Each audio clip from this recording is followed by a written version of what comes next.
पहिलं प्रेम. 10वी मुलांच्या शाळेत शिकलो. 11वी-12वी पण छोट्या कॉलेजला असल्यामुळे तिथे पण फार मुली नव्हत्या. त्यामुळे मुलीमध्ये गेल्यावर त्यांच्याबरोबर कसं बोलायचं, कसं वागायचे ह्याचा फारसा अनुभव नव्हता. 12वी नंतर मोठ्या कॉलेजला गेलो आणि FYच्या पहिल्याच दिवशी ती दिसली. तिकडे एका घोळक्यात थांबली होती. अतिशय सुंदर, मन मोकळं हास्य पाहून मनाला खूप छान वाटलं. जाऊन तिच्याशी बोलावं असं वाटलं, पण आम्ही इतके धाडसी कुठे. मनातलीच्या मनातच दाबली आणि सरळ मुकाट्याने लेक्चरला जाऊन बसलो. तिच्याशी बोलण्याचा योग आला तो FYच्या वार्षिक परीक्षेच्या दिवशी. 1 वर्ष लांबून बघण्यातच समाधान मानलं. खूप धाडसाने मी बोलायला पुढे सरकलो आणि माझ्या तोंडातून एकदाचे शब्द फुटले. हाय, कसे गेले पेपर? मला इलेक्ट्रॉनिकचे दोन्ही पेपर फार अवघड गेले. आता निकाल लागला की कळेलच कसे गेले ते. बाकी काय, सुट्टीत काय करणार? ती बोलली. काही ठरवलं तर नाही, बघू. ओके, बाय, मला जायचे. बाय. मनात इच्छा नसून पण मला बाय करावे लागले आणि स्कूटीवरून ती निघून गेली. दोघांकडेही भ्रमध्वनी नव्हता, त्यामुळे सुट्टीभर काहीच संपर्क झाला नाही. अख्खी सुट्टी निघून गेली आणि परत एकदा कॉलेजचा दिवस उजडला. आज ती दिसणार म्हणून मनातल्या मनात मी खूप खुश होतो. ती कुठे दिसते का बघायला मी गेटवरच थांबलो. ती आली. गाडी पार्किंगमध्ये नेताने तिने मला बघितलं आणि मस्त स्माईल दिली. ती आपल्याकडे बघून हसली. मी ह्या नशेत असतानाच ती गाडी लावून माझ्याजवळ येऊन थांबली. ती आली. गाडी पार्किंगमध्ये नेताना तिने मला बघितलं आणि मस्त स्माईल दिली. ती आपल्याकडे बघून हसली. मी ह्या नशेत असताना ती गाडी लावून माझ्याजवळ येऊन थांबली. काय म्हणताय साहेब, इथे का थांबलाय? ह्यावेळेस तिनं सुरुवात केली. मला एकावर एक सुखद धक्के बसत होते. काही नाही, सहजच कोणी ओळखीचं दिसतंय का बघत होतो. चला, जायचं का वर्गात? हो चल, उशीर झाला आहे, लेक्चर चालू झालं असेल. आणि अशा प्रकारे बोलायला सुरुवात झाली. ती बोलायला सुद्धा खूप मस्त होती.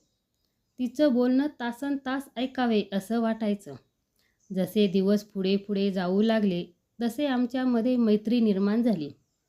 इतर मुलींबरोबर मी सुद्धा अगदी बिनधास्तपणे बोलू लागलो. मला बुद्धिबळात आवड. स्पर्धा असल्याने लेक्चर बुडवून मी त्या पत्र्याच्या आर्ट सर्कलच्या खोलीत जाऊन सराव करायला लागलो. साधारण आठवडा गेला असेल. तिनं मला विचारलं, चल मी पण येते बुद्धी लावायला. अरे वा, चल की. मी एकदम आनंदात उत्तर दिले आणि मग त्या दिवसापासून कोणत्याच लेक्चरला न बसता थेट आर्ट सर्कलच्या खोलीत जाऊन त्या लोकांचं नाटक बघत बुद्धिबळचा सराव करायचा. तिला बुद्धिबळमधलं खरंच काही येत नव्हतं, तरी ती यायची. कदाचित फक्त माझ्या सहवासात राहायचे म्हणून येत असावी असं मला वाटू लागले. मग ती खास माझ्यासाठी डबा करून आणू लागली. आमच्यामधील नातं हे मैत्रीपुरतं उरलं नव्हतं, याची ऐवांना दोघांनाही जाणीव झाली होती. माझ्यासाठी एखादी वस्तू आवडणे परिचित होतं, पण एखादी व्यक्ती आवडणे हा अनुभव नवीन आणि फारच वेगळा होता. मी तिला विचारायचं ठरवलं. त्या दिवशी ती आली. थोड्याफार गप्पा झाल्या. काय रे, आज इतका गप्प का? काही होतंय का तुला? नाही ग, असंच. मला काहीतरी बोलायचं होतं तुझ्याशी. अरे मग बोल की. असू दे ग, परत कधीतरी बोलीन. माझ्या मनात काय चालू आहे हे तिने बरोबर ओळखलं. तिला पण हे हवंच होतं की काय. चल आपण स्कूटीवर फिरायला जाऊया, ती बोलली. मी मुकाट्याने तिचे मागे बसलो. तिने गाडी मस्त एरियात नेली. हा, तू काहीतरी बोलणार होतास. तिने दिलेला सिग्नल न ओळखायला मी इतका वेडा नव्हतो. मी मन घट्ट केलं, मोठा श्वास घेतला आणि बोलून मोकळा झालो. मला तू खूप आवडतेस. काय? तिच्याकडून हे उत्तर आलं. मला जे बोलायचं होतं ते मी बोललो. आकाशवाणी एकदाच होते. चल आता, मला परत सोड कॉलेजजवळ. मी प्रचंड हिंमत दाखवून घाईघाईमध्ये बोललो. तिने गाडी बाजूला घेतली आणि माझ्या डोळ्यात डोळे घालून ती म्हणाली, तिकडे रस्त्याकडे काय बघतोय? माझ्याकडे बघ. मी हळूहळू नजर तिच्या डोळ्याकडे नेली. हा, आता परत बोल, मगाशी काय बोललास? ती म्हणाली, मला तू खूप आवडतोस ग. माझी खूप आठवण येते. तुझ्याशी बोललो नाही तर करमत नाही बघ.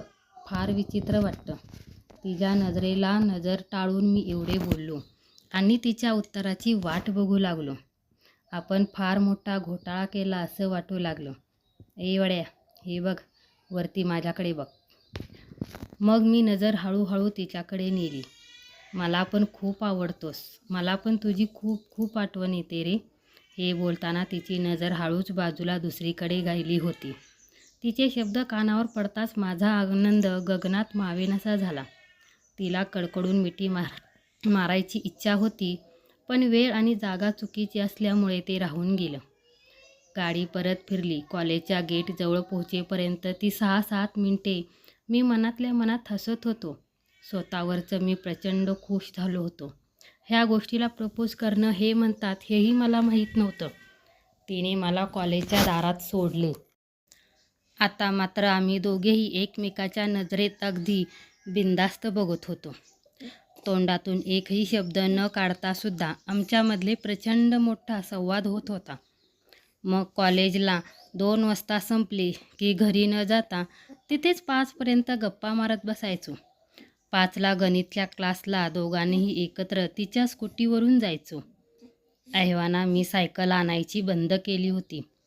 क्लासमधून घरी जाताना घरी पोचलीस की घरच्या फोनवर मिस कॉल दे असं सांगणं, बाहेर खाणं पिणं, खास करून विद्यापीठातल्या त्या क्लोज कॅन्टीनला जाऊन गप्पा मारणे, अशा काही गोष्टी अगदी नियमित चालू झाल्या. एक दिवस मी सहज विचारलं, काय मग, मी पहिलाच ना? तिला बहुतेक हा प्रश्न अनपेक्षित होता. ती गोंधळली. बराच वेळ झाला तरी तिच्या तोंडातून शब्द बाहेर पडत नव्हते. आणि मग अगदी गंमत म्हणून सहज विचारलेल्या माझ्या प्रश्नाबद्दल मलाच चिंता वाटू लागली. बराच वेळ झाला. शांतता होती. परत एकदा मीच पाऊल उचलले. अगं बोल ना, काय झालं? कोणी असेल तर सांग. प्लीज लपवू नकोस. आता मात्र ती खूपच गंभीर झाली आणि तिने तिचे डोळे पाणावले. मला माफ कर वेड्या. मी तुझ्यापासून हे लपवून ठेवलं. मला एक जण आवडायचा याआधी. पण प्लीज आता तसं काही नाही. आणि ह्या गोष्टीला आता बरेच दिवस झाले. मी ती विसरले. भयान शांतता पसरली आणि ती बराच वेळ टिकून राहिली. वेड्या, प्लीज काहीतरी बोल रे. मला तू खूप आवडतोस रे. खूप प्रेम आहे माझं तुझ्यावर. मला काय बोलावे ते कळेना. मी थोडी अधिक विचारपूस केली आणि माझ्या प्रत्येक प्रश्नाला तिने उत्तर दिलं. जणू काही मी तिला हे प्रश्न विचारणार हे तिला माहीतच असावे. प्रत्येक उत्तर माझ्या कानामधून जाताना मला प्रचंड त्रास होत होता.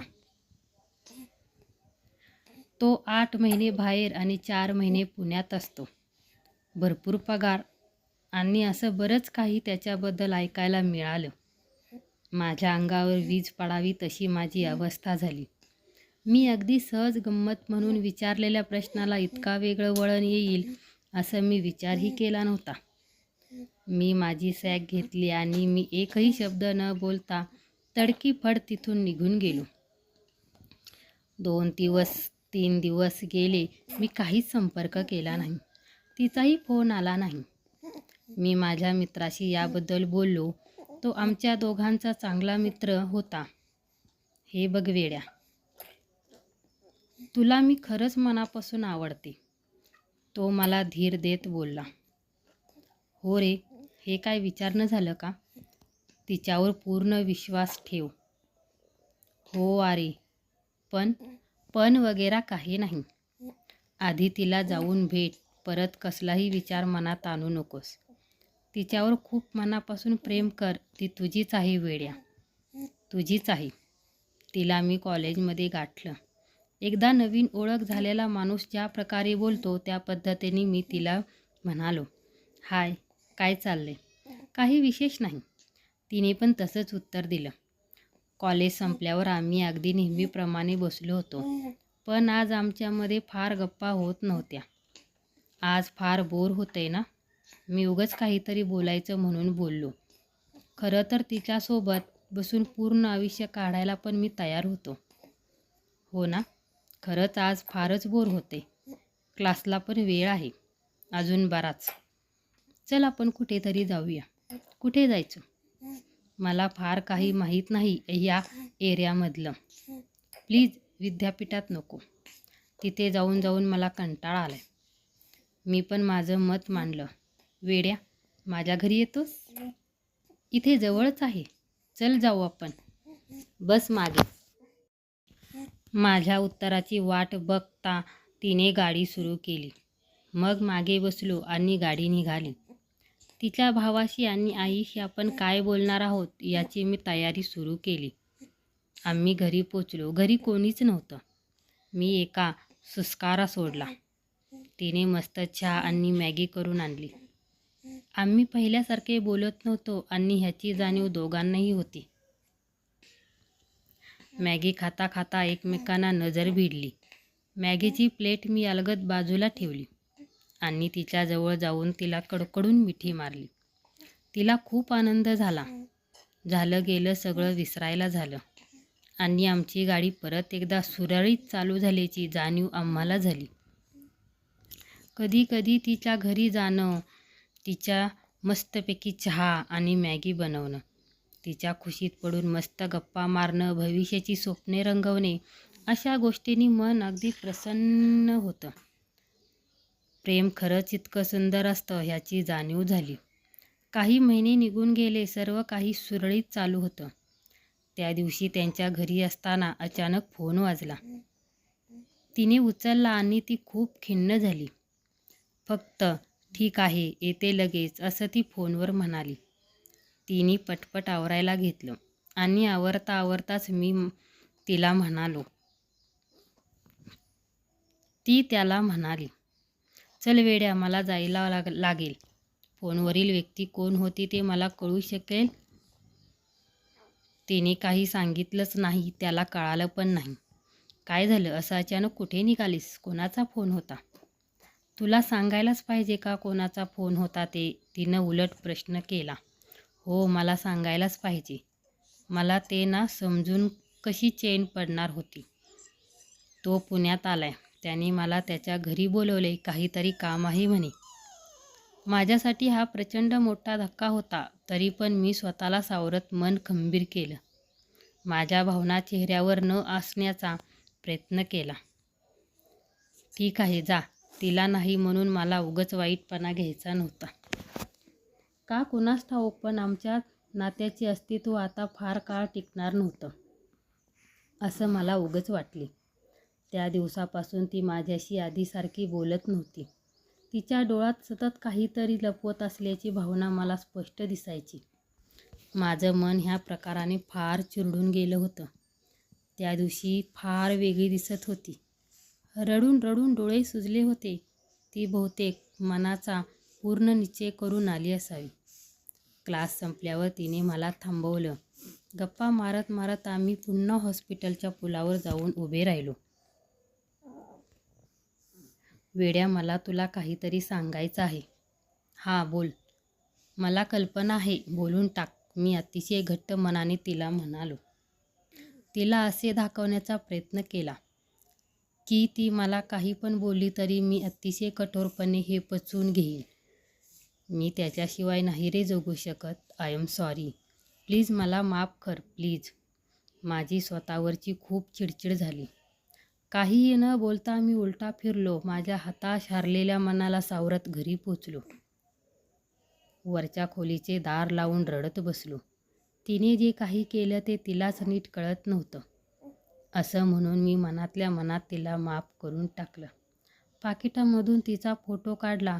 कसलाही विचार न करता मी त्या फोटोचे असंख्य तुकडे केले. आमच्या प्रेमाची गाडी रुळावरून माझ्या डोळ्यासमोरच घसरली आणि मी मात्र बघत राहिलो. असे दिवस जात राहिले. परत तिच्याशी बोलण्याचा फारसा प्रयत्नही केला नाही. तिला मनात खोल कुठेतरी गाडून टाकलं. अजून पण अधूनमधून मेसेज आणि क्वचित कधीतरी फोन होतो. हे बरोबर नाही हे माहीत आहे, तरी पण मेसेज जातोच. नंतर अनेक मुली भेटल्या, पण मनापासून कोणी आवडली नाही. मी पण शोधण्याचा प्रयत्न केला नाही. कधी कधी स्वतःच्या परिस्थितीवरच हसू येतं. एक वेळ अशी होती की माझ्याकडे गाडी नव्हती, पैसे नव्हते, पण ती होती. आणि आता माझ्याकडे गाडी आहे, पैसे आहेत, पण प्रेम करायला ती नाही. पहिलं प्रेम ते पहिलं प्रेमच असतं.